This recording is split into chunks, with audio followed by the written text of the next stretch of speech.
중간에 우리 이제 음악 스트리밍 뭐 이런 대량 소비 얘기가 나오고 했는데 이제 NFT 관점에서 말씀해 주셨지만 이게 이제 우리 이 얘기가 나왔으니까 자연스럽게 조금 한번 얘기해 볼 것이 이제 메타버스 내 공연 이런 것들이 이제 전송이냐 디음송이냐 뭐 이런 얘기들이 있는데요.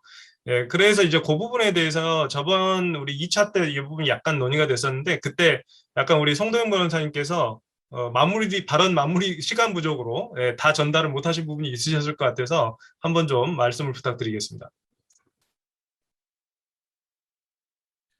네, 안녕하십니까. 송동 변호사입니다. 사실 이 부분은 임영주 변호사님이 아마 더 전문이실 것 아, 같은데, 근데 이제 네, 제가 네, 저번에는 발표 토론 이런 느낌이어서 요거는 좀 네. 순서를 바꿔서 네, 네. 네, 그래서 그때 많이 배웠다는 말씀을 드리고 싶어서 하는 네, 말씀이고요.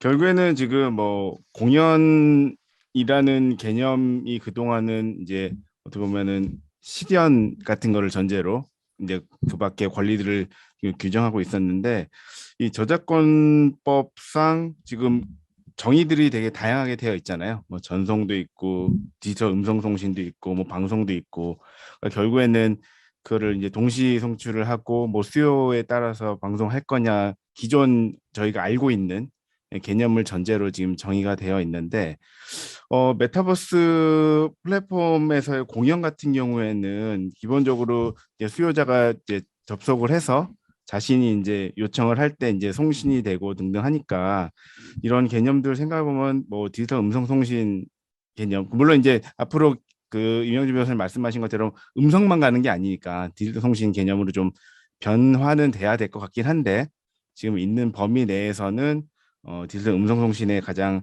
가깝지 않을까. 근데 이제 그 개념 중에 하나 전제가 이제 송신 이용자가 이제 접속해서 클릭을 해서 보면은 이제 송신이 게시되고 그다음에 이제 공중에 이제 동시에 송신을 받는 뭐 이런 개념에는 그게 가장 가까운데 또 이제 그 메타버스 하시는 분들 얘기 들어보면 뭐 이게 꼭 동시 송신이 아니고 그 접속하는 거에 따라서 시차가 발생을 하지만 사실상 거의 자기가 지금 직접 보는 라이브를 보는 것처럼 할 수 있는 뭐 그런 기술도 있다고 하고 왜냐하면은 뭐 일정한 알고리즘을 넣으면 알아서 아바타가 그거에 대해서 반응을 하니까 그러니까 저희가 생각했을 때 처음에 이제 메타버스 공연이라고 생각했을 때는 일방적으로 송출을 해서 대면이 아닌 비대면으로 공연을 본다. 그래서 포트나이트에서 공연을 본다. 뭐 제페토에서 본다. 약간 그런 컨셉으로 받아봤는데 이게 AI 아바타와 기술의 발전을 통해서 공중에 동시에 송신 안 하고 자기는 같이 본다고 생각하는데 실제로는 같이 보는 게 아니고 그 스토리에 따라서 자기가 이제 반응을 보이면 그에 따라서 또 스토리도 달라지고 뭐 이런 형태의 공연도 가능하다 그러더라고요. 저도 이제 그걸 보면서 신기하다는 생각을 했는데 결국 그렇게 보면 또 지금 그 디지털 음성통신에서 말하는 개념하고 또 달라지거든요. 그러니까 지금 결국에는 입법적으로는 새로운 유형의 하나의 형태를 규정을 둬야 되지 않을까. 저희가 이 기술의 발전이나 이런 것들을 기존 거에 계속 맞추려고 하다 보니 여기에는 뭐가 하나 맞는데 하나가 안 맞고 막 이런 식으로 해서 형태가 되는 것 같아요. 그래서 제가 생각했던 거는 이제 어 이명주 변호사님이 그때 말씀하신 것처럼 그 디지털 음성통신에 가장 가까울 것이라고 생각이 드는 거에선 기본적으로 동일한데 아마 앞으로 발전하다 보면 그 형태에도 맞지 않는 기술적인 가능성 때문에 형태가 나올 것 같습니다. 그래서 이제 이런 것은 사실 법적으로 보면은 법 기술적으로는 법에서는 좀 폭넓게 규정을 하고 뭐 시행령에 등은 뭐 고시든에서 유형을 나눌 건가 아니 우리나라에 가장 익숙한 입법 방식이죠. 그러니까 아니면은 이런 개념 요소만 따로 빼가지고 좀 더 포괄적인 정의종을 둬야 되지 않을까라는 생각을 하고 있었습니다. 네, 이상입니다. 예, 답변 감사드립니다. 지금 이제 전송, 디음송 뭐 이런 얘기들이 그 이제 우리 청취자들께서는 여기 익숙하지 않으신 분들도 있을 텐데요. 그 저도 뭐 아주 전문가는 아니지만 이제 과거에 이 전송이나 디음송이 의 경계가 불분명해서 뭐 공정거래 관점에서도 문제가 된 적이 있었고 그렇습니다. 그래서 이게 이제 특히 기존의 기준이라는 게 수신의 동시성, 이시성 뭐 이런 것들인데요. 쉽게 말씀드리면 우리 라디오는 그냥 틀면 다 들어야 되는 거잖아요. 그래서 이제 청취자가 그거를 내가 선택한 시점에 들을 수 있는 것은 아니어서 이제 그런 게 보통 디음송 이거 이제 전송은 내가 선택해서 듣는 것인데, 예를 들어서 우리가 음악 서비스를 봤는데 플레이리스트를 만들고 들었을 때 그 플레이리스트가 아주 이렇게 좁게 설정이 되면 내가 몇 곡을 여러 개를 선택하는 것이기는 하지만 그 안에서 일종의 그 어떤 그 내가 선택을 가지고 수신자가 이시성을 가질 수 있기 때문에 전송에 가깝게 되고 뭐 이런 논란들이 좀 있었거든요. 그래서 이제 지금 우리 송 변호사님께서 말씀하신 것들을 조금 그런 걸 참고해서 들으시면 좀 이해가 좀 되셨을 것이라고 생각이 되고요. 지금 이제 말씀하시면서 자연스럽게 아바타 얘기가 나오셨어요. 그래서 이제 아바타에 대해서 아바타가 그럼 저작물이냐, 또 유명 인사의 캐릭터화가 어떤 퍼블리시권 침해가 되느냐, 또 다른 측면에서 타인의 아바타를 베끼는 행위 이런 것들은 어떻게 받아들여야 되느냐, 그다음에 우리 이제 송 변호사님께서 말씀하신 AI가 만들어내는 아바타이냐에 대해서는 어떻게 되냐 이런 복잡한 문제가 있는데요. 여기에 대해서는 저번에 임형주 변호사님께서 한번 말씀을 하셨기 때문에 조금 이따 발언 기회를 드리겠지만 그에 앞서서 그 송 변호사님께서 여기서 어떻게 아바타의 이런 저작권적 측면에서 어떻게 생각하시는지 먼저 간단히 말씀을 해주시고 그 다음에 임형주 변호사님 얘기를 듣고 그다음에 그 뒤에 제 신용훈 변호사님께는 또 여쭤볼 게 하나 제가 지금 있어서 그렇게 일단 이어가겠습니다. 송 변호사님 좀 말씀 부탁드립니다. 네. 정원준 박사님 말하는 것처럼 좀 웃으면서 이렇게 얘기해야 되는데 이게 그 쫄깃쫄깃하네요. 제가 어떤 질문을 받을지 모르고 기대하고 있어서 네. 결국 저작물 창작성의 문제일 텐데 저희가 이제 정말 그 자기가 직접 어떤 아바타를 그리거나 뭐 그림 그리거나 했을 때 이제 창작성이 있으면 저작권 성을 인정을 하고 이제 이런 것들은 뭐 익숙하실 것 같은데 역시 뭐 청취자분들께서 이제 창작성 개념에 대해서 좀 이해를 하셔야 하겠지만 근데 이제 지금 아바타라고 하는 것들을 지금 보면 그 게임도 그렇고요. 지금 메타버스도 그렇고 아까 전에 이제 툴박스를 얘기를 하셨는데 그 메타버스 플랫폼 사업자가 제공하는 어떻게 보면 눈썹 모양들 몇 개, 그다음 얼굴형 몇 개, 그다음 헤어스타일 몇 개, 옷 몇 개, 이런 거를 약간 조합해가지고 만드는 물론 조합의 경우 수가 매우 많은 경우도 있고 적은 경우도 있겠지만 어쨌든 그 주어진 거에서 조합하는 정도에서 나오는 거라면은 과연 거기에 창작성을 인정해서 저작권을 인정할 수 있을까라는 부분에 대해서는 다소 좀 의문입니다. 아니면은 또 한편으로는 그러면 사람의 실사 모양을 갖게 되면 더 실사가 있으니까 또 고품질이지 않겠냐라고 하면 저랑 닮은 거를 만드는 거니까 거기서 창작성이 있지 않겠죠. 저희 부모님이 창작성이 있는지 모르겠지만 적어도 제 모양을 그대로 실사를 하는 게 거기서 창작성이 있지 않겠죠. 그러니까 그런 측면에서 보면은 쉽지 않겠죠. 다만 그 레디 플레이 원에서 보신 것처럼 정말 자기가 이제 새로운 어떤 모양의 어떤 아바타를 만들어서 실사와 다른 그런 것들을 그리고 그거에 대해서 별도의 모양을 만든다면은 이제 또 인정할 수는 있을 것 같긴 합니다. 그다음에 유명인사의 캐릭터화가 퍼블리시티권 침해냐고 할 때는 뭐 일단 우리나라 법에서 퍼블리시티권 인정할 거냐 마냐 자체가 일단 문제인 상황이고 지금 개정 저작권법 이제 논의에서는 이제 저작권법에 넣는 걸로 얘기가 되겠죠. 만약에 이제 그게 들어간다면 이제 그리고 이게 누가 봐도 박상민 씨라든지 뭐 이런 분들의 다른 거라면은 문제가 될 수 있을 것 같긴 한데 저는 개인적으로는 그러니까 실생활에서 이제 똑같이 그러니까 어떤 사람의 형태나 따라하는 것들을 과는 별개로 아바타를 닮게 만들었는데 그거를 마치 그 박상민 씨나 뭐 그 사람이 직접 자기가 그 사람이 직접 하는 것처럼 행동을 한다. 뭐 그러면 당연히 이제 문제가 될 수는 있을 것이라고 생각합니다. 근데 이제 이거는 기본적으로 입법이 돼야 된다는 그러니까 하법심에서도 부인되고 있는 요소도 많기 때문에 이 부분은 좀 아직까지는 쉽지는 않겠지만 입법이 된다면은 인정될 여지들이 있을 것으로 보입니다. 아바타 이제 베끼는 행위가 이제 아까 전에 이렇게 다시 이제 퍼블리시티권을 갈 건지 아니면 부정경쟁방지법에서 말하는 이제 그런 행위들에 해당할 건지 이제 문제가 될 텐데 뭐 성표나 뭐 이런 거는 일단 아니니까 결국 참혹의 이제 일반 부정경쟁 행위 쪽으로 가야 되지 않을까라고 한데 저는 거기서 이제 다시 또 문제가 상당한 노력을 들여서 만든 성과 등의 요건에 과연 이게 해당할 수 있을지 그리고 이제 공정한 상거래 관행에 반해서 이제 손해를 끼쳐야 되는데 이 각각의 요건을 저희가 요즘에도 부경법 그 조항을 가지고 소송을 많이 하는데 인정을 참 쉽게 받지 못하더라고요. 오히려 특허나 디자인이나 상표 쪽으로 가야 되지 않겠냐는 판사님도 계시고 거기서도 안 받아줬는데 부경법으로 오는 게 맞느냐라는 의견도 뭐 내비치는 판사님도 계시고 그래서 그런 성과 등이란 요건을 갖추기는 조금 아직까지는 쉽지 않지 않을까라는 생각은 하고 있습니다. 네, 이상입니다. 네, 말씀 감사드립니다. 자, 이명주 변호사님 곧바로 이어서 지금 이제 송 변호사님께서 얘기하신 그 주제에 대해서 좀 답변을 부탁드리고요. 저는 이제 이렇게 똑같은 답변을 이렇게 제가 무슨 그 대응 구도로 가려는 건 아니어서 여기 추가로 한 가지 더 질문을 여쭤보려고 하니까 요것까지 이제 답변을 해주시면 되는데 제 두 번째 질문은 이제 저작물, 그다음에 아바타, 또 AI가 만든 아바타 이런 얘기들이 있었는데 그 이슈하고 이제 조금 더 다른 이슈지만 관련된 이슈로 디지털 트윈이 있을 우리가 좀 얘기되잖아요.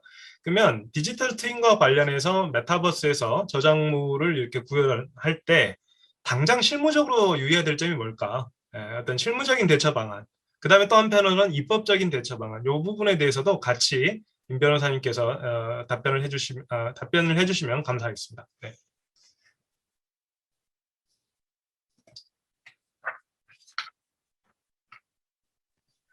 질문량이 갑자기 많아진 것 같은데.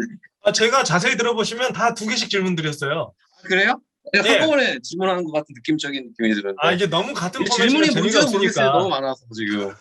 자, 지금 첫 일단 번째 질문. AI가 네. 만든 아바타. 저작물, AI가 만든 저작물에 대한 논의는 지금 저작권위원회에서도 되게 많이 논의를 하는 것 같아요. 그래서 우리나라 저작권법에 의하면 기본적으로 인간이라는 자연인을, 내추럴 휴먼 빙을 전제로 하는 거라서 지금 현재 그 AI가 지금 뭐 강한 정도의 AI는 아니고 지금 정도 AI를 기존으로 해서는 걔네들이 만들어내는 창작물은 일정한 창작성이 있다 하더라도 저작물로 보기 어렵다, 저작권자를 보기 어렵다라고 하는 게 지금 약간 논의가 그 부분은 모아지는 것 같습니다. 다만 이제 호주에서 이제 좀 개척 판사가 AI가 했던 특허 출원을 이제 특허 그 출원권자 발명자의 지위를 인정한 이례적인 판결이 아마 저번 달에 있었던 거로 알고 있거든요. 호주법원에서 다른 나라에서는 인정하지 않는데 호주에서만 인정을 했던 사건인데 뭐 그거는 뭐 어떤 의미 때문에 그렇게 된 건지 모르겠고요. 아무튼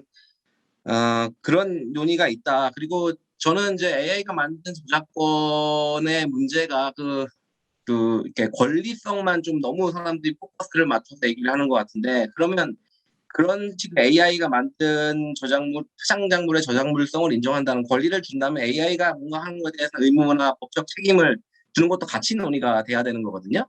지금 현재 우리 그 저작권법이나 아니면 일본 국방법에서 보면 인간이 향유하지 않는 인간 스스로의 지성으로서 향유하지 않는 비향유적인 저작권 침해, 저작물 사용 행위 침해 행위로 보지 않는다는 것 같습니다. 지금 빅데이터나 이런 AI를 붐업 시키기 위해서 이런 식의 어떤 면책 규정, 아예 저작권 침해를 구성하지 않는다는 개정안을 하고 있는 마당이라면 어떻게 보면 이쪽을 좀 더 붐업하기 위해서 하고 있는데 그래서 그런 어떤 의무나 법적 책임을 이렇게 더는 쪽인데 이쪽에서는 또 권리를 주는 쪽으로 불균형이 있으면 좀 이상하지 않을까 생각이 들긴 하면 내가 하나 더 얹으면 그 정도 말씀드리고 싶을 것 같고요. 싶은 것 같고 두 번째 질문이 뭐였더라? 디지털 트윈과 관련해서 네. 실무적으로나 혹은 또 입법적으로나. 예. 디지털 트윈과 관련해서 제일 디지털 트윈 하면 제일 생각하기 쉬운 게 그 골프존 사건인 것 같아요. 제가 골프를 이제 올해 시작했는데 비싸니까 골프장을 많이 못 가고 스크린 골프로 많이 갑니다.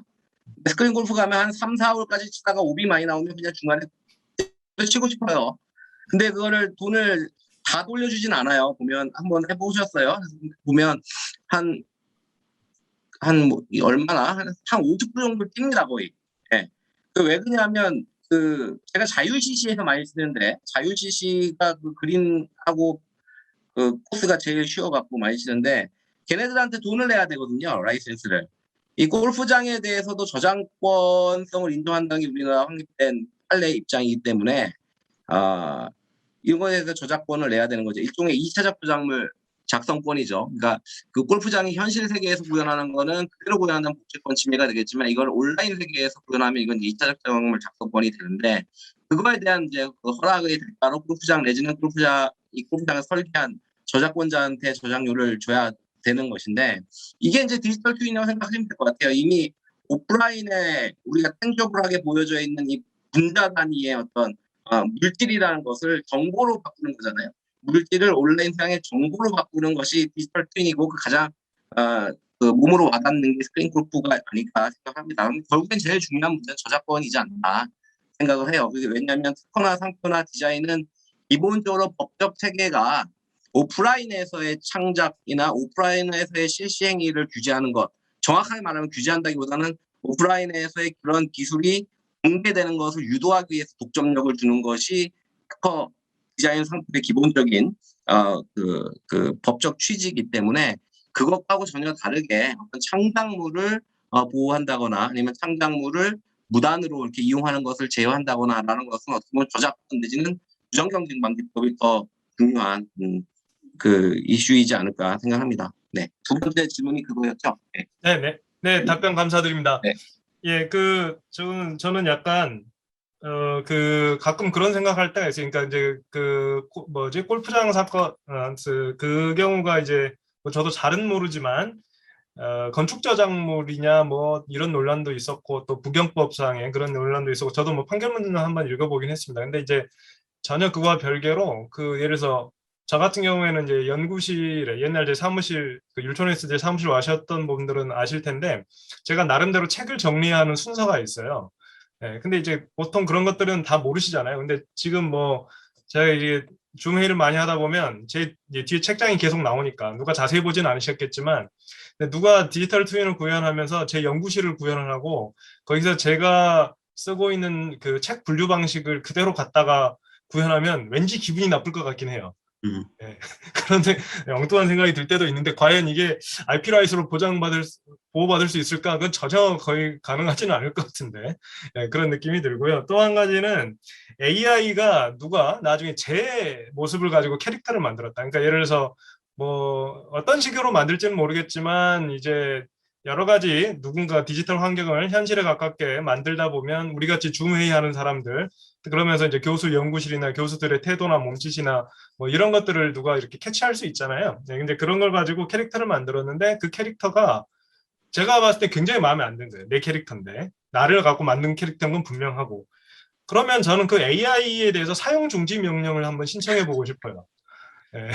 네. 될지는 안 될지 모르겠지만 그래서 약간 이런 생각도 해보는데 그건 우리 저작권을 연구하시는 분들께서 한번 나중에 생각해 보시고요. 자, 우리 신용호 변호사님께 이제 질문을 자연스럽게 넘어갈 것이 부정경쟁 방지법 이야기가 나왔습니다. 그래서 결국 이제 이 불경법이라는 것이 사실 이 분야에서 약간의 좀 일반적인 성격들도 있고 하기 때문에 어떤 메타버스 환경과 같이 오픈된 생태계에서는 기존보다는 조금 더 강한 역할을 할 수 있지 않을까라는 생각도 들면서도 또 다른 한편으로는 어떤 그 적용에 관한 어떤 불확정성 이런 것들 때문에 더 어렵지도 않을까 이런 생각도 들기도 하고 근데 뭐 이런 측면에서도 그렇고 이신 변호사님께서 어떤 그냥 그에 관련돼서 생각하시는 부분들을 한번 좀 말씀해 주시면 감사하겠습니다. 예, 안녕하십니까. 예, 질문 감사드립니다. 사실은 이제 부정경쟁 방지법에 대해서는 꼭 메타버스 환경이 아니더라도 여러 논란이 있고, 아까 좀 말씀 주셨지만, 이명주 변호사님이나 송도영 변호사님 말씀 주셨지만, 다양하게 활용이 되고 있고, 또 인정이 이제 잘 안 되는 측면도 있지만, 의외로 인정이 되는 측면도 있거든요. 그래서 부정경쟁 방지법 자체 어떤 법의 의의와 이제 향후 활용 그리고 상표법 등 다른 법률과의 관계 이런 부분이 먼저 선행돼야 될 필요가 있고요. 그 다음에 또 한 가지는 지난번 세미나 때도 언급드렸지만 결국엔 이제 우리가 메타버스 환경에 적용했을 때 이 일반 현실 세계와 어느 정도 차이를 두고 어떤 관계를 갖냐에 따라서 이 법 적용에 대한 이제 해석이 달라질 수도 있고 필요하다면 입법론이 좀 필요한 상황인 것 같습니다. 그래서 사실은 법 관계 먼저 말씀을 드리면 학계 논의일 수 있지만 이제 상표법과 부정경쟁 방지법 간의 오래된 논의가 있거든요. 그래서 기본적으로 상표법이라는 거는 어디 등록을 해서 또 독점적 권리를 갖게 되는 것이고 부정경쟁 방지법은 일반적으로 그 사용에 의해서 어떤 그 식별력을 취득하고 그거를 이제 인정해주고 이제 약간 소극적으로 그거를 침해했을 때 그걸 보호해주는 어떤 약간 상반된 견해가 있고 그래서 사실은 그 영업주체 혼동 행위 뭐 이런 조항들은 상표법과 굉장히 유사한 부분입니다. 그래서 그 어떤 유사한 내용을 보호하지만 다른 형식으로 보호한다 이렇게 볼 수 있고 그래서 이거에 대한 뭐 통합 논의 뭐 독일 같은 데는 그렇게 이제 통합적으로 운영된다고 하는데 그런 논의도 있어 왔지만 현재로서 이제 몇십 년 동안 계속 이제 쌓여온 부분이라 일단 이렇게 우리나라에서 이런 법리가 형성되고 운영되고 있는 것으로 보이긴 하고요. 이제 뭐 그건 어떤 정책적인 부분을 여기서 언급하기는 어렵지만 이제 다만 이제 그 이승민 교수님께서 말씀하신 대로 이 메타버스에서 좀 비정형적이고 그 다양한 형태의 그 어떤 표지나 영업 표지나 뭐 그런 활용이나 됐을 때 좀 더 유연하게 적용될 수 있다라는 생각이 들고요. 다만 또 말씀하신 대로 유연하게 적용된다는 건 또 그 수범자에게 불확실성이 이게 과연 이게 침해가 되는지 안 되는지 불확실성이 있다 이런 어려움이 있는데 약간 좀 더 영미식의 어떤 접근 방법이라고 한다면 이것을 이 변화하는 세대의 어떤 그 조항으로 어떤 그 성문자로 네, 규형을 이제 그 고정시켜 놓기보다는 이제 이게 사실 그 메타버스 자체가 변화하는 개념이고 기술이 발전하기 때문에 그 여기에 맞춰서 어떤 학계와 법조계 또는 법 이제 그 법 해석하는 그 법조계에서 좀 더 이제 유연하고 좀 발빠르게 대응하는 방식으로 가야 되지 않을까. 그리고 이제 결론적으로는 뭐 잠정적 결론적으로 부정형법법 현행을 규정 두면서 좀 더 이제 발빠른 논의를 하자는 말씀을 드리고요. 이제 다만 또 그 카목 이제 일반 조항 얘기가 나왔는데 결국엔 그 이게 어떤 방식으로 기존의 어떤 지식재산권으로 포섭하기 어렵지만 이게 이제 그 부정한 경쟁 행위다. 라고 이제 판단할 만한 것들을 결국 이제 부정경쟁법칙법 그科目에 다 포섭을 해서 이제 어떤 그 송정 변호사님 언급하신 어떤 성과 등이 있을 때 그것을 이제 공정한 어떤 관행에 배치되는 방식으로 이용했을 때 그거를 침해로 인정하는 다만 이제 이거는 좀 너무 이제 일반적인 조항이라 형사벌은 없는 상황이죠. 예, 이런 조항이 문제되는데 그 인정이 의외로 좀 되는 경우도 있어서 그, 이거에 대해서 연구가 좀 많이 안 돼 있는 것 같아요. 제가 좀 뭐 사건 때문에 찾아보고 해도 그 자칫 이제 원님 재판식으로 이게 그 어떤 이제 인상을 봤을 때 이게 좀 문제가 있다 싶으면은 그냥 여기 포섭시키고 아니면은 이제 넘어가고 하는 그 어떤 뭐죠? 일반 국민 입장에서 너무 불확실성이 있기 때문에 이것은 좀 그 법상에 너무 세세하게 이제 그걸 넣지는 않더라도 연구를 통해서 좀 활발하게 좀 논의할 필요가 있다. 뭐 이렇게 뭐죠? 그 적절한 비유가 될지 모르겠지만 이제 공정거래법 같은 경우에 이제 경쟁 제한성, 부당한 행위 이런 부분들이 굉장히 불확정성 개념인데 뭐 아무래도 좀 이것을 뭐 고시나 지침으로 굉장히 상세하게 뭐 그러면서도 결국 이제 논란의 여지가 있겠지만 이러한 좀 브레이크 다운하는 노력이 필요하지 유형화하고 브레이크 다운하는 노력이 필요하지 않을까 이런 말씀을 드립니다. 예. 그리고 이제 그 메타버스와 현실과의 관계인데요. 개인적인 생각으로 제가 아직 메타버스를 많이 활용하지 않고 저희 이제 이런 실험적으로 이제 뭐 제페토에서 회의를 한다든가 이런 정도의 경험만 있어서 지금 생각에는 뭐 약간 게임의 일종 정도 옛날 싸이월드 누가 또 저희 친구의 싸이월드 확장판이라는 얘기를 합니다. 예. 그래서 아직은 이런 현실 세계에 대처하는 정도의 느낌을 갖고 있지 않기 때문에 여기서 어떤 행위들이 부정경쟁법 일반 행위들에 포섭될 수 있을지에 대해서는 이제 뭐 추정적으로 어떤 예단하기는 어려운데 다만 지금도 뭐 이거 상표법 같은 것들이 사실 바로 문제가 되겠죠. 그래서 뭐 상표적 사용이냐 여부들이 이제 문제가 되고 있고 그다음에 뭐 저작권의 공정 이용 이런 식의 문제가 되고 있는데 이제 부정경쟁 방지법의 차원에서도 이제 이거는 이제 부경법만의 문제가 아니고 뭐 상표법의 저작권에 좀 더 이제 어떤 모든 지자권에서 이런 메타버스의 발전을 보면서 이게 어느 정도의 임팩트가 있는지, 이 메타버스에서의 저작물 사용, 상표적 이제 어떤 표지의 사용이 얼마나 뭐 출처 표시 기능이 있는지 이런 점들을 종합적으로 고려해야 되기 때문에 현재 단계에서 이게 된다 안 된다 어떤 이제 적극적 적용이 된다 안 된다 말하기는 좀 어려운 것 같고요.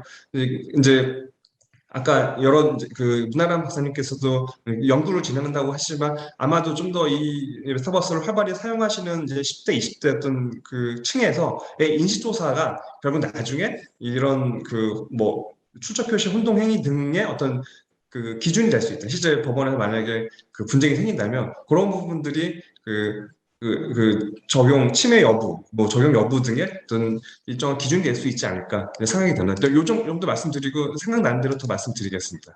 네, 아주 상세한 답변 감사드립니다. 그러니까 사실 일반 조항이 있는 규정들, 아까 이제 카목이라는, 우리 보통 이제 지적재산권 하시는 분들이 카목이라고 보통 얘기를 하는 게 이제 부경법의 캐치홀 조항 같은 그런 조항인데, 사실은 이제 이런 부분들이 일관성이나 예측 가능성 측면에서 사실은 이런 것들은 원래가 개별 사안별 적용을 전제로 하고 있어서 그런 예측 가능성이 상당히 어려운 것은 사실이죠. 결국 법원이 판단해줘야 되는 그런 한계가 있는데, 다만 그래도 이제 전혀 이제 기준이 없냐 하면 뭐 이제 선례가 축적되면서 약간의 기준들이 생기는 건 분명히 사실입니다. 그렇기 때문에 지금 우리 청취자들께서 이거 뭐 그러면은 이런 고무줄이냐 이런 건 아니고, 우리 신 변호사님이나 송 변호사님이나 저기 임 변호사님이나 이런 분들 찾아가시면 일응의 감은 있어요. 촉이 있어요, 촉이. 그래서 이 정도면 뭐 승부를 걸어볼 만하다. 이 정도는 택도 없다. 약간 감이 있으니까. 그래서 약간 이게 설명할 수 없는 그 선이 있습니다. 변호사 생활을 하다 보면. 그래서 그렇게 좀 이해해 주시면 되겠고요. 이 공정거래법이나 이런 것에 어떤 일반 조항의 문제들도, 그러니까 이런 온라인 플랫폼도 마찬가지지만 이렇게 발전하는 영역에서는 그런 어떤 일반법의 보충적 적용 가능성을 부정하기가 상당히 쉽지는 않은 그런 점이 있다. 그런 말씀 드리고, 자, 이제 전체적으로 한 번씩 크게 돌면서 했고 남은 시간은 약 한 20분 정도인데, 근데 제가 이제 우리 선 교수님께는 좀 질문 드릴 게 하나 지금 또 떠오른 게 있어서 질문을 드림과 동시에 또 이제 각자 마무리 발언 시간을 드리려고 하는데요. 사실 이제 오늘 듣다 보니까 이런 자리를 잘 만들었다는 생각이 들기도 하면서도 1시간 반 정도로 좀 아쉽기도 해서, 나중에 이제 그 뭐 우리 포럼이나 아무튼 다른 쪽에서 뭐 좀 자리를 마련해주면 저희끼리라도 밥이라도 먹으면서 좀 재밌게 얘기를 했으면 좋겠다는 생각이 들고요. 우리 이제 선 교수님께 다시 돌아와서 제가 드리고 싶었던 말씀은 이제 좀 중간에 이제 한번 나온 얘기인데, 이제 데이터 관련된 이야기죠. 그래서 우리 선 교수님은 사실은 데이터 쪽에서는 아주 전문가이신데, 그래서 이제 그 여쭤보지 않을 수가 없는데요. 우리 이제 메타버스 환경에서 어떤 데이터, 이동 접근, 이런 부분들이 이제 좀 많이 어려워질 것이다라는 이야기도 있고, 또 현실적으로 데이터 접근 이동을 대체 이런 메타버스 환경에서 어떻게 구현하느냐 이런 이슈도 있는 것 같고요. 또 동시에 이제 개인정보에 관한 보호를 어떻게 해야 되냐 이런 이슈도 있는 것 같습니다. 그래서 이제 요 질문과 동시에 좀 설명을 해주시고 동시에 이제 마무리 발언도 같이 해주시면 되는데요. 참고로 이제 다른 참가자들께서 다 마찬가지인데, 마무리 발언은 이런 컨셉으로 해주시면 됩니다. 내가 이 얘기를 하지 않으면 오늘 밤에 잠이 안 올 것 같다. 이런 거를 하나씩 집어서 말씀해 주시면 감사하겠습니다. 선 교수님, 말씀 부탁드립니다. 네. 먼저 그 데이터 활용과 또 데이터 활용에 수반되는 그 개인정보 보호 문제에 대해서 간단히 말씀드리겠습니다. 약간 이제 첫 번째 해주신 질문하고 조금 연결되는 것 같습니다. 이런 플랫폼의 이제 종속성 이런 것과도 연결이 되는 것 같은데요. 데이터 활용을 하려면, 그러니까 데이터를 이동시키고 이제 데이터 접근권을 좀 실효성 있게 만들려면 중요한 게 데이터를 다른 플랫폼에서도 호환성 있게 사용할 수 있는 가능성을 만드는 게 중요한 것 같습니다. 그래서 이런 뭐 오픈 API 같은 것들을 통해서 그러니까 데이터에 접근할 수 있도록 해준다 할지라도 그 데이터를 가지고 다른 플랫폼에 가면은 전혀 사용할 수 없다. 그렇게 되면은 데이터 그런 접근권이라든가 데이터 이동권이라든가 이런 게 실효성이 없어지는데요. 뭐 사실 이제 저로서도 딱히 이제 그러니까 뭐 제도적으로 이렇게 할 수는 있겠죠. 메타버스 각각의 플랫폼들에게 데이터를 좀 호환할 수 있도록 표준화시키고 그 안에서 사용하는 데이터를 표준화 시켜서 제공을 해라라고 뭐 그런 의무를 그렇게 설정할 수는 있겠죠. 근데 이제 그런 것들이 또 과연 이제 그런 식으로 데이터를 표준화 시켜 버리면 각각의 메타버스 플랫폼들이 가지는 기술적인 특징들 또 서비스의 이런 가치들 이런 것들을 훼손시키는 일은 아닐까 좀 이런 생각이 듭니다. 그래서 조금 뭐 그 질문하신 내용이지만 명확하게 답변을 못 드려서 죄송하긴 한데 예 그런 점들 좀 그런 한계가 있고 이제 데이터 접근이 뭐 필요한 건 사실이지만 이렇게 그렇게 쉽게 그 해결할 수 있는 문제는 아닐 것 같다라는 정도의 말씀밖에 드릴 수 없을 것 같습니다. 그 이제 개인정보 보호 문제와 관련해서는 우리 개인정보보호법이 정보 주체의 프라이버시를 보호하는 방식을 한번 그냥 뭉뚱그려서 카테고리화를 해보면 첫 번째는 이제 절차적으로 정보 주체에게 수집과 활용 시에 동의를 하는 그 동의라는 절차를 거쳐서 혹은 이제 다른 뭐 법률의 규정이라든가 다른 요건을 충족할 경우에만 데이터를 수집할 수 있는 이제 그런 절차적인 규제가 있고 두 번째는 정보 주체에게 이제 내 데이터를 정보를 수집당한 정보 주체에게 뭔가 적극적인 통제권을 행사할 수 있도록 하는 그런 방안이 있고 마지막으로 뭐 기술적인 안전 조치, 보호 조치라든가 하는 그냥 정보 주체와 관련 없이 개인정보 처리자에게 일정한 의무를 이제 부여하는 방식이 있을 수가 있습니다. 근데 이 첫 번째 범주, 이게 절차적인 이 규제에서 이제 메타버스 플랫폼 같은 경우에 일단 그 이용자가 메타버스 플랫폼에 입장을 할 때 뭔가 정보 수집 및 활용에 대한 동의를 하기는 할 텐데요. 이용 계약을 맺을 때라든가. 근데 그 안에서 뭔가 창의적으로 활동하는 것들을 애초에 그 했던 동의로서 다 이제 동의에 포섭시킬 수 있을 것인지 그런 문제가 있기 때문에 즉 이제 수집하는 절차가 기존에 그냥 우리가 편면적으로 개인정보를 수집하고 활용하는 그런 절차들과는 조금 다른 점이 있기 때문에 개인정보에 어려운 점이 있을 것 같고 이제 그와 관련해서 이제 두 번째 방식 정보 주체가 적극적인 통제권을 행사하는 것도 내 데이터가 어떻게 활용되고 있는지 혹은 활용이 되는지 안 되는지 이런 것들도 알기가 어려운 상황에서 정보 주체가 통제권을 행사하기는 어려울 것 같습니다. 그래서 이런 정보 주체의 권리 측면에서는 이런 것들 뭔가 메타버스에서 내 정보를 가져가는지 가져가서 어떻게 활용하는지에 대해서 이제 그와 관련한 정보를 제공하는 투명하게 제공하는 그런 고려가 필요할 것 같고 마지막으로 이제 개인정보 그 처리자에게 일정한 의무를 부과하는 방식은 사실 크게 문제가 그러니까 이런 방식 메타버스 플랫폼에게 기존의 개인정보 보호법상의 의무를 부여하면 되는 것이기 때문에 크게 문제가 될 것 같지는 않지만 이제 그 메타버스 플랫폼이 가지는 기술적인 복잡성 등을 고려해서 이제 세부적인 안전 지침 같은 것들은 좀 새롭게 정립을 해야 되지 않을까 그런 생각이 듭니다. 그리고 이제 마무리 그 발언까지 부탁을 하셨는데요. 제가 그 저희 학교가 이번 이제 중간고사 이후부터 메타버스 플랫폼을 가지고 수업을 합니다. 그래서 제 수업이 또 그 시범 수업 중에 하나로 선정이 돼가지고 이제 메타버스 플랫폼을 운용을 해서 이번 주부터 이제 당장 내일부터 제가 그 메타버스에서 수업을 하려고 계획 중인데요. 이게 보니까 한 가지 문제가 있습니다. 이제 저희 학교가 자체적으로 플랫폼을 개발을 해서 이제 자체 시스템을 통해서 수업을 진행하는데요.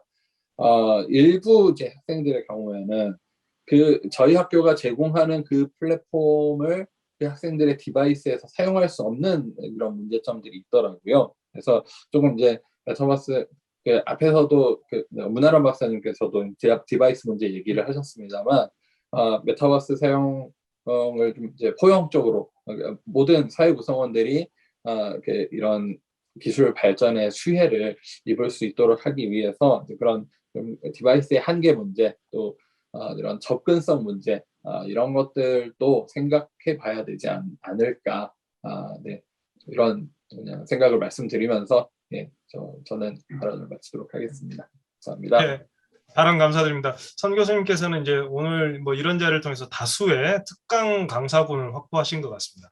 예, 감사합니다. 잘 네. 부탁드리겠습니다. 네. 뭐 저보다는 우리 다른 분들께 예. 예, 다음은 우리 문아람 박사님 제가 발언 말씀 부탁드리겠습니다. 저는 뭐 그 개인정보 전문가는 아니어서 그 이승민 교수님께서 사전에 저희에게 보내주셨던 그 여러 가지 질문 중에서 제가 개인적으로 이제 이 메타버스를 이제 볼 때 뭘 좀 더 관심 있게 보는지를 말씀드리고 이제 저는 좀 마무리 발언으로 이어가겠습니다.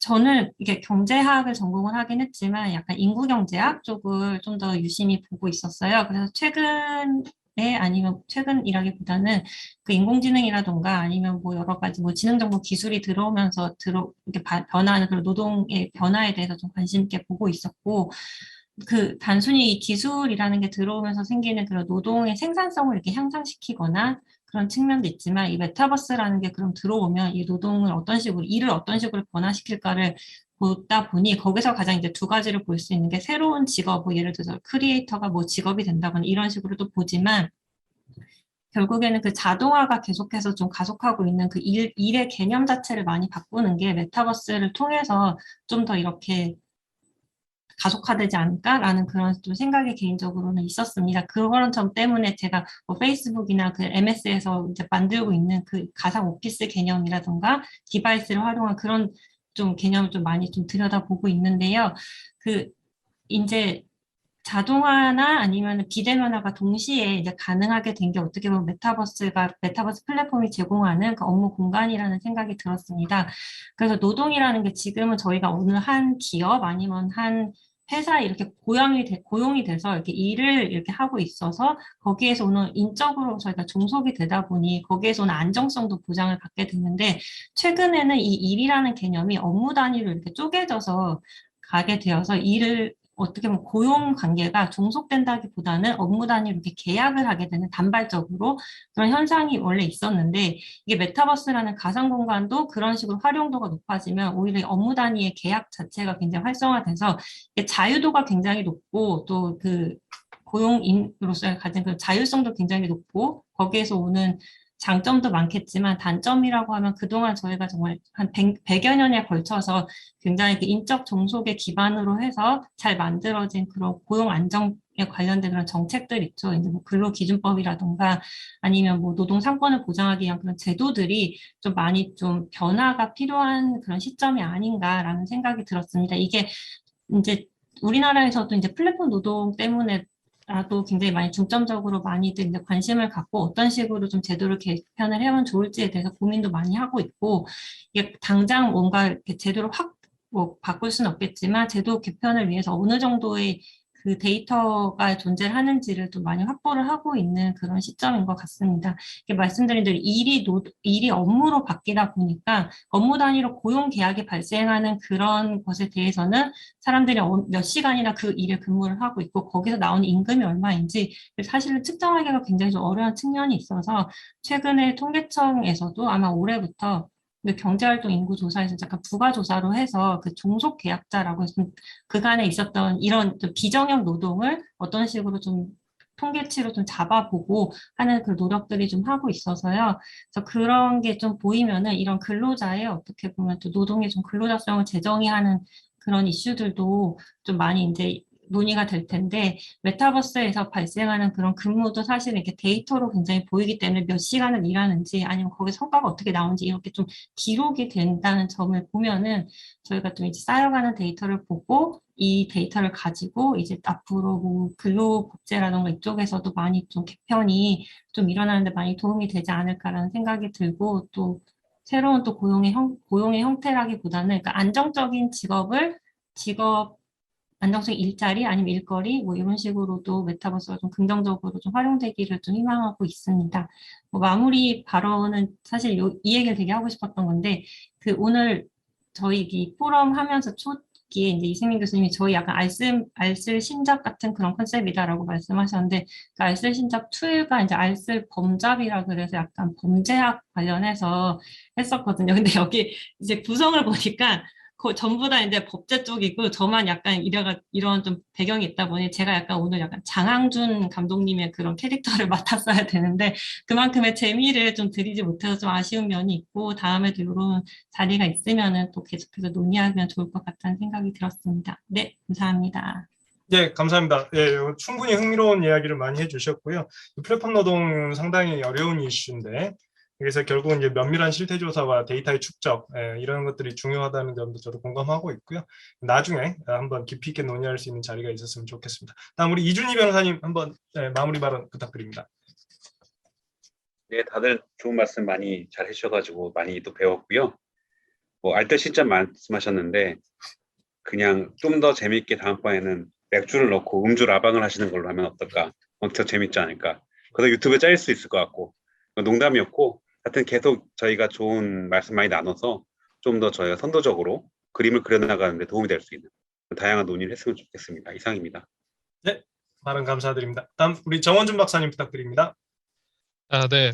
저는 오늘 어쨌든 제가 아까 앞서 이제 표정이 엄근진이다 너무 그런 말씀을 드린 이후에 굉장히 밝아진 표정들을 보이는 것 같아서 오늘 회의에서 제가 크게 기여한 부분이 아닐까라고 생각이 들고요. 조금 사실 토론자의 입장에서는 제가 예상하지 못한 질문이 왔기 때문에 준비하지 못한 사이에서 좀 횡설수설한 부분들이 있고 그래서 좀 추가적으로 좀 의견을 말씀을 드려보면 기본적으로 저는 이제 법을 연구하는 사람으로서 이 법과 제도가 사실은 기술이나 산업에 앞서가면은 안 된다라고 생각이 듭니다. 이제 규제에 대한 부분들은 그런 측면들이 있고 다만 이제 그 특정 산업에서의 어떤 권리 보호라든가 그러한 창작에 대한 권리 보호라든가 그 침해에 대한 문제들을 해결하기 위해서 법이 개입하고 또 그러한 규제 완화라든가 또 필요한 부분에 있어서는 규제를 설정하는 부분들도 사실은 이 기술 발전하고 같이 병행이 돼야 되는 부분인데요. 그래서 사실은 이 논의에 있어서 그 비즈니스 모델들 현재 시장에서 이루어지고 있는 것들을 좀 잘 같이 봐가면서 사실은 법학을 연구하시는 분들이 좋은 의견들을 많이 내셔야 된다라고 생각이 듭니다. 그래서 제가 이제 봤을 때는 한국의 플랫폼하고 미국의 플랫폼들이 접근하는 방향이 좀 다른 것 같거든요.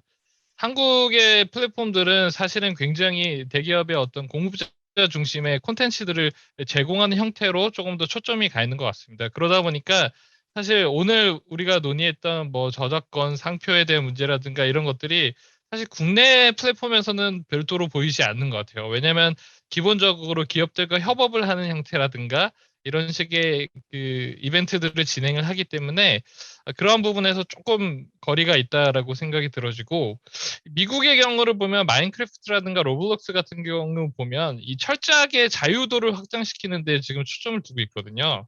그런 측면에서 굉장히 많은 이용자를 확보하고 있고 실제로 뭐 제페토의 경우에도 제페토 스튜디오라든가 이런 것들을 통해서 가상 아이템 같은 것들을 제작하고 아바타를 꾸밀 수 있는 그런 기능들을 제공을 하지만 이 로블록스 경우에 보면은 그 프로그래밍 언어로서 이제 루아라는 프로그래밍 언어를 사용을 하고 있는데 이게 굉장히 쉽게 이제 앞서 이제 이승민 교수님 어려웠다라고 하시는데 굉장히 쉬운 언어라고 합니다. 그러다 보니까는 실제로 로블록스에서 구현되는 그 그래픽 수준은 굉장히 낮아요. 이제 그런 측면들이 있고 그래서 이용자를 좀 더 확보하고 많은 사람들이 와서 이 샌드박스처럼 마음껏 창작을 할 수 있는 그런 환경으로 미국의 플랫폼들은 좀 접근하고 있는 이 모습들이 보이고요. 그렇기 때문에 법의 관점에서도 이 두 가지 서비스 모델에 따라서 사실은 판단이 굉장히 나뉘어질 거라고 생각이 듭니다.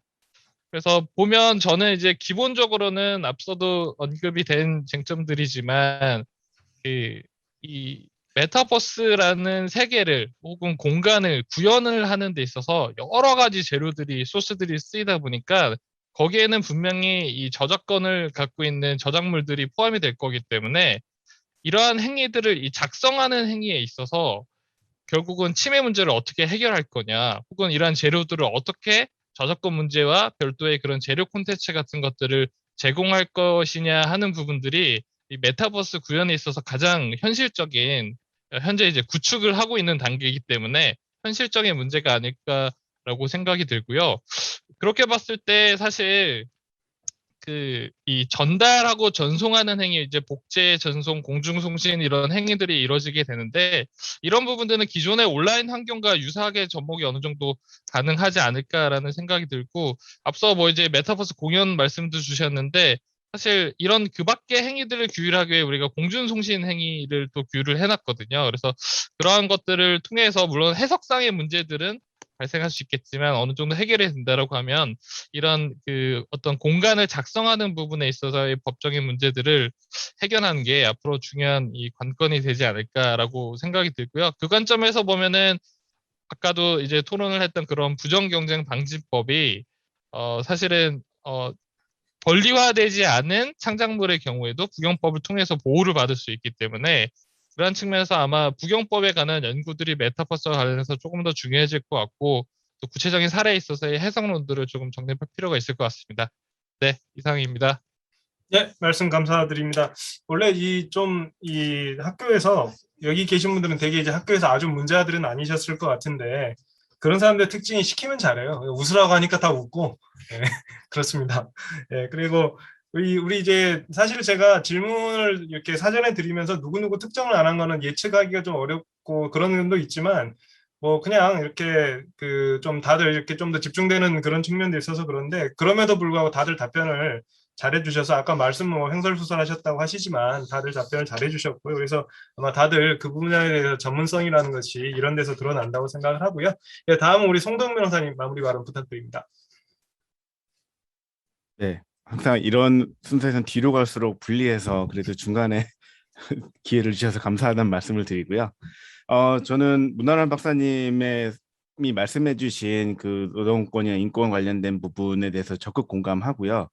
과기부에서 작년에 이제 발표했던 그 가상융합 쪽 관련된 로드맵이 있는데 그걸 이제 리비전하는 작업도 한데 그 중에 하나도 저도 그 과제를 넣었어요. 그러니까 그 메타버스에서 이제 근무를 하게 되면 사실 오프라인보다 자유를 주는 것 같지만 한편으로는 감시 감독의 수준이 훨씬 높아지기 때문에 권리 침해가 있을 수 있기 때문에 그 부분에 대해서는 중장기적 연구가 필요하다는 부분에 대해서 지금 의견을 드린 상황이고 첫 번째 질문 같은 경우에 이제 결국에 그 운영자의 설계 계획이랑 창작 활동 자유 등등 얘기하다 이 과정에 나온 얘기가 이제 그 메타버스 세계에서의 룰 세팅에 있어서 이용자들이 참여를 해야 되느냐. 김상준 변호사님 같은 경우는 이거를 그 메타버스 세계에서 이용약관이 게임은 그냥 단순한 이용약관일지 모르겠지만 메타버스 세계에서 하나의 헌법과 같은 역할을 하게 되고 그거로 인해서 제재를 받게 되면 사실 사적 제재와 같은 효과를 가져올 수도 있는 거기 때문에 기존과 같은 단순한 약관법이나 약관 측면으로 바라보기에는 그 개인들이 받아들이는 그 효과가 상당히 피해가 클 수 있다. 그 부분에 대해서는 하나의 기준이든 가이드라인이든 사회적인 합의를 도출하는 과정이 좀 필요할 거다라는 생각을 하고 있고요. 마지막으로 그러니까 저는 이제 아까 전에 다른 분들이 말씀하신 것처럼 기업이 그냥 미국처럼 그 정원주 박사님도 말씀하셨지만 자율성을 이렇게 냅두면 알아서 잘 할 겁니다. 왜냐하면 돈이 되는 분야이기 때문에 창작성도 이제 많이 발현이 될 거고 다만 아마 저는 이제 이 코인 관련해 가지고 다크 코인 같은 것들이 상당히 문제됐잖아요. 자금 세탁 관련해서 등등. 그러니까 메타버스에서도 분명히 다크 코인 같은 그런 그 긍정적이지 않은 또 메타버스도 만들어질 거고 그 과정에서 이제 문제되는 것들이 많이 발생할 수 있는데 그분의 그런 사회적인 문제가 되는 쪽에 이제 정부는 오히려 법 정책적인 대응을 해야 되지 않을까. 그 어떤 산업을 육성하는 거에 대해서 규제를 만들고 하는 것보다는 그 과정에서 문제되는 것들을 찾아야 되지 않을까 하고요.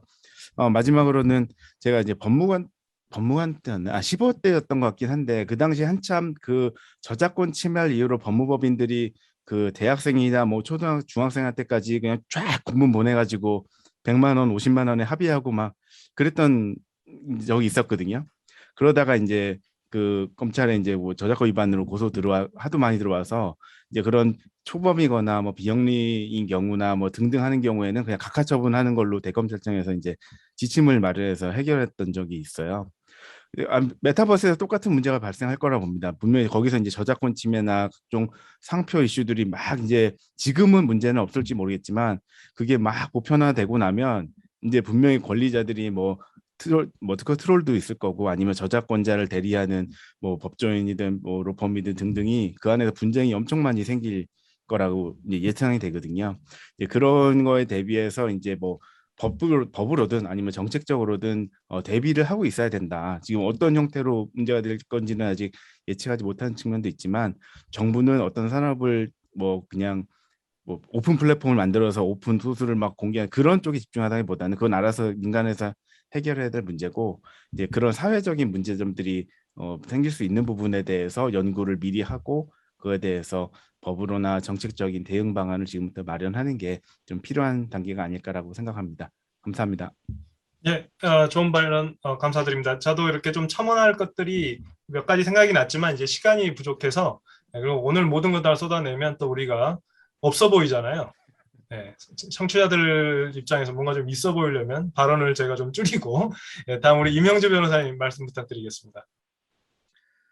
예, 아까 잠깐 말씀드렸지만 예전에 전통적인 IP라는 것이 그 오프라인에서 물질 세계에서의 내용을 기준으로 하고 그걸 규율하는 것으로 했었는데 이제는 이제 디지털 트랜스포메이션이라고 해서 뭐 아까 민팅도 그렇고 디지털 트윈도 그렇고 오프라인에 있던 걸 온라인으로 가는 그런 이제 그 중간 과도기가 있는 것 같습니다. 그래서 제가 보기에는 저 개인적인 생각으로는 이 민팅을 하는 사람에게 좀 뭔가 많은 법적 책임을 주는 쪽으로 해야 된다. 그러니까 내가 만약에 실제 권리자인데 내가 스스로 미팅을 한다, 디지털기를 만든다, 그럼 내가 책임을 져야 되는 부분이 많아지는 거고 그게 아니라 내가 오프라인에서의 실제 권리자인데 누가 나의 허락 없이 뭔가에 민팅을 하거나 아니면 나의 허락을 범위를 벗어나서 민팅한 이후에 뭔가를 행위를 한다라는 걸 했을 때는 여기를 그 맨 처음에 이제 온라인 세계 어떻게 보면 이 문지기가 되는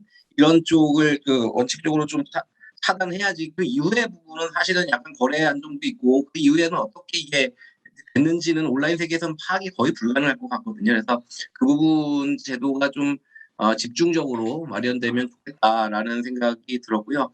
그다음에 이제 향후에 뭐 10년, 20년 뒤에는 이제 온라인 세계에서만의 어떤 온라인 세계에서 창작자가 만들어지고 또 온라인 세계에서만 그 창작물이 향유되는 그런 시기가 올 것 같아요. 아예 오프라인하고 다른 또 하나의 세계가 있을 텐데 그거는 이제 제가 보기엔 집행이나 판결 문제가 아예 다른 차원에서 문제가 돼야 될 것 같다 생각을 합니다. 그래서 지금 뭐 로멜로스나 다른 그 메타버스에서 지재권 침해가 있을 때 어느 법원에 소송을 해야 되냐, 만약에 소송에 이면 집행을 어떻게 해야 되냐 이런 질문을 많이 받고 있거든요. 근데 그것이 이제 실제 온라인상에서 이렇게 됐을 때는 나중에 온라인상에서 법원이 있고 온라인상에서 어떤 아바타에서 실제 집행이 이루어지는 뭐 그런 쪽으로 가야 되지 않을까 생각을 하고 그 기본적인 논의의 바탕이 지금 이런 과도기, 오프라인에서 온라인 되는 과도기에서 많이 논의돼야 되지 않을까 생각합니다. 한 가지 더 마지막으로만 말씀드리면 이렇게 오프라인 세계에서만 이루어지는 상황에서도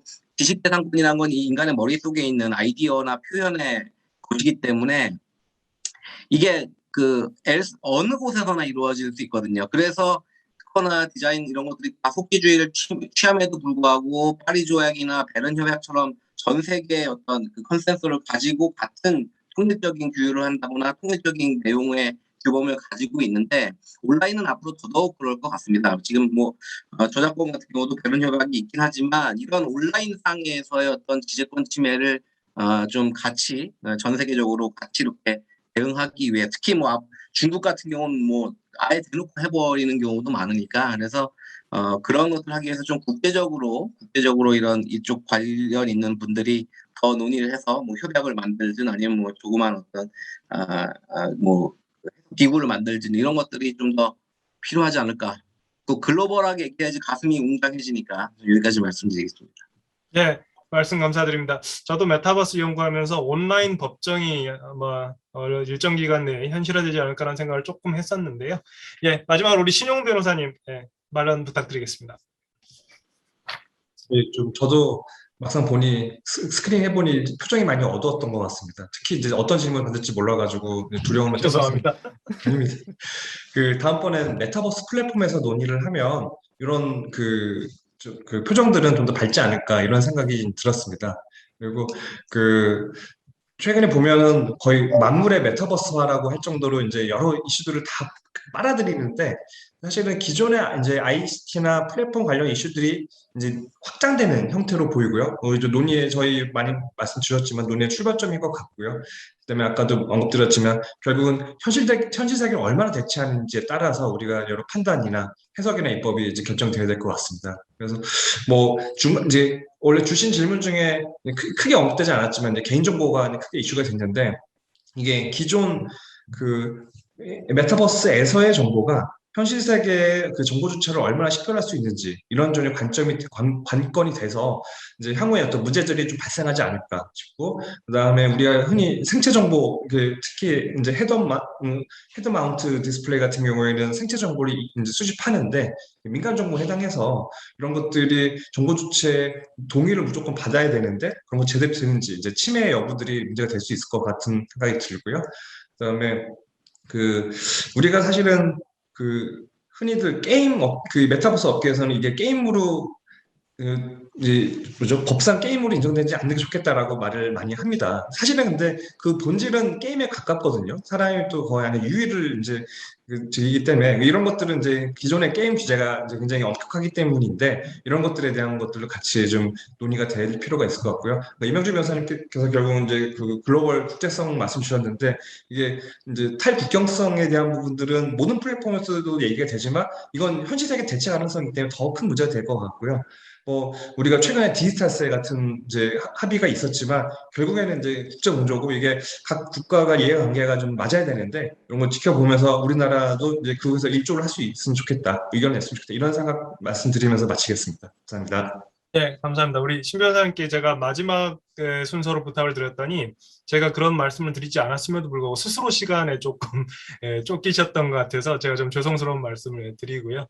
게임 얘기가 나왔는데 사실 이제 우리가 호모 루덴스적 속성이라는 것 때문에 우리가 하는 모든 것들이 유희적인 속성이 있다 보니까 그런 어려움이 좀 있습니다. 그런데 뭐 게임 규제 얘기를 또 하려고 하다 보면 우리가 또 그걸로 밤새도 모자라니까 오늘 또 있어 보이려고 여기서 좀 마치기로 하고요. 시간도 마침 11시 45분 적절히 된 것 같습니다. 제가 여기 오늘 참가자들께 뭐 다음에 아마 근데 곧 연말이고 해서 저희가 이렇게 모이기는 쉽지 않을 것 같은데 뭐 연초 내년 초나 뭐 이렇게 해서 한번 모여서 이렇게 서로 한번 다시 교류할 수 있는 장을 그건 제가 마련해 보겠습니다. 뭐 주최 측에서 돈을 안 주면 제 사비로 간단히 한번 마련해 볼까 싶고요.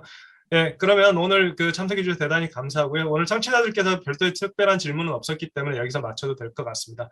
예, 다시 한번 참여해 주셔서 깊이 감사드립니다. 예, 감사합니다. 감사합니다. 감사합니다. 예.